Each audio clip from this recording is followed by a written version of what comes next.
का क्या हाल रहा। दिनेश, आप सुबह से शहर भर में मुस्तैद रहे, आपदा प्रबंधन के नजारे आपने देखे। हम आपसे जानना चाहेंगे कैसी रही ये तबाही, क्या मंजर देखा आपने, आपदा प्रबंधन की क्या स्थिति रही। दिनेश जी देखिए, जहाँ तक बात की जाए रात की 11 बजे से जो बारिश का दौर शुरू हुआ, हालांकि अब बादल छन चुके हैं, लेकिन आपदा रात के बात की जाए तो काफी नाकाफी साबित हुए। जिला प्रशासन के कंट्रोल रूम जवाब दे गए, वहाँ किसी तरह के बंदोबस्त तो थे नहीं, लेकिन जो रेस्क्यू टीम हालात से निपटने के लिए निकली, उन्हीं के पास किसी तरह के संसाधन नहीं थे। उनके पास महज मिट्टी के कट्टे थे। इसके अलावा यहाँ तक कि उन्हें जेसीबी और जो पानी निकालने की मशीनें वो पड़ोसी जिलों से मंगाने पड़ी। और अचानक जो बारिश का पानी आया, उनके पास किस तरह निपटा जाए, अभी भी जिला प्रशासन और उनकी राहत जो टीमें उनके समझ में नहीं आई कि किस तरह राहत कार्य और युद्ध स्तर पर शुरू की जाए। जी अमित। दिनेश, आप मौजूद रहे सुबह से, आपदा प्रबंधन का जो कंट्रोल रूम है वहां से आपने हम तक समाचार ये पहुंचाया कि चारों फोन लाइन डेड हो गई, लोगों की शिकायतें वहां तक नहीं पहुंच रही थी।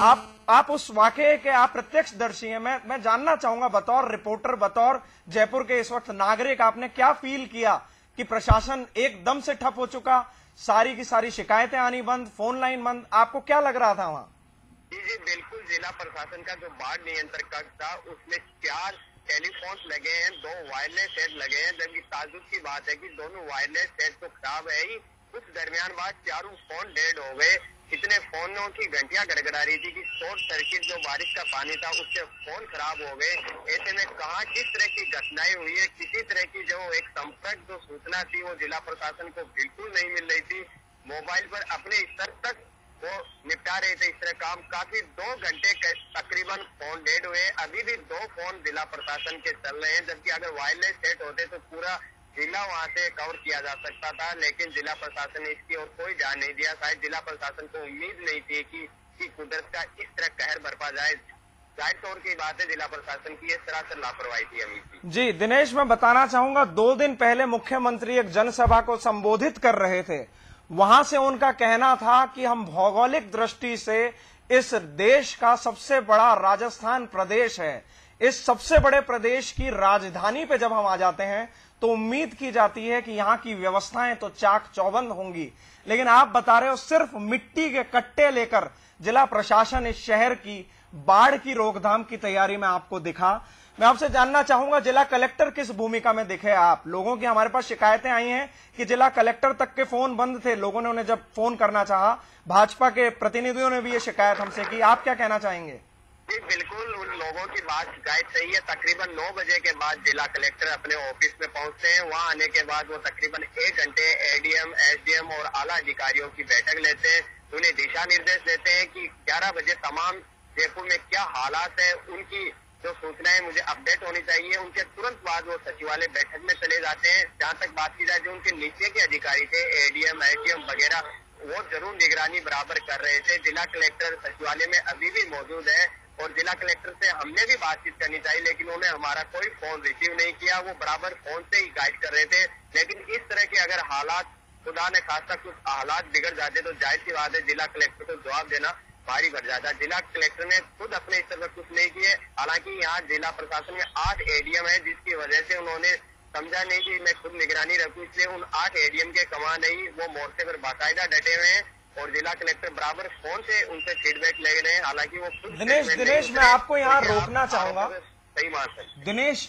यदि हालात और खराब होने का इंतजार कर रहा है प्रशासन तो बता दूं, अब तक 10 लोगों की मौत की अलग अलग जगह से हमारे पास समाचार आए हैं।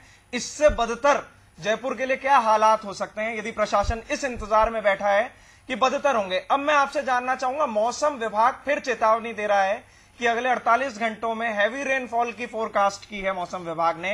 एसएस सिंह से हमारी बात हुई, निदेशक से, वो कह रहे हैं फिर बारिश आ सकती है। आपको क्या लगा, क्या अब तक तो चलो मिट्टी के कट्टों के भरोसे ही चल रहे थे, क्या अब कोई व्यवस्था दिखी?